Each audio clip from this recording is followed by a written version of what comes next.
Hello guys, বেরিয়ে পড়লাম একটু ঘুরু করতে। ঘুরু করতে না, এই দেখো আমি আজকে গেছিলাম একটু মলে। খুব যন্ত্রণায় পড়ে যেতে হয়েছিল, কারণ আমার গেছিল জুতো ছিঁড়ে। এবার ঘুরতে ঘুরতে যখন এসেই পড়েছি মলের সামনে, তো চলো যাওয়া যাক একটু মলে। পুজোর সময় মলে যাওয়া মানে সুন্দর সুন্দর জিনিস দেখে টাইম কাটানো, কিনি আর না কিনি। এখানে যা দাম, কেনার মতন কোনো কিছুই ছিল না। আর আমার তার আগেই পুজোর কেনাকাটা কমপ্লিট, তো বাকি ছিল শুধু জুতোটা।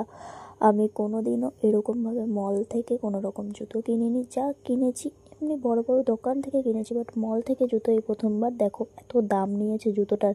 আমাকে সান্ত্বনা দিতে একটা ছোট মানে চাবির রিং দিয়ে দিয়েছে জুতোর। এই যে হচ্ছে জুতোটা, বড় লোকিয়া জুতো যাকে বলা যায়, এর দাম নিয়েছে 1,000-1,200 টাকা। জানি না জুতোটার মধ্যে কী ছিল। আর এই যে তারপরে ভাবলাম যে বাড়ি চলে যাবো, একটু সিনেমাতেই যাওয়া যাক, সেজন্য আইনক্সে গেছিলাম। আর এই যে আবার একটা বড় লোকিয়া আইসক্রিম নিয়ে নিয়েছি, যেটা আমাদের এখানে এমনি 40 টাকা থেকে 50 টাকা, কিন্তু ওখানে অনেকটা বেশি দাম। তো দেখো ফাইনালি এই যে ধূমকেতু, এই ফিল্মটা দেখার জন্যই গেছিলাম।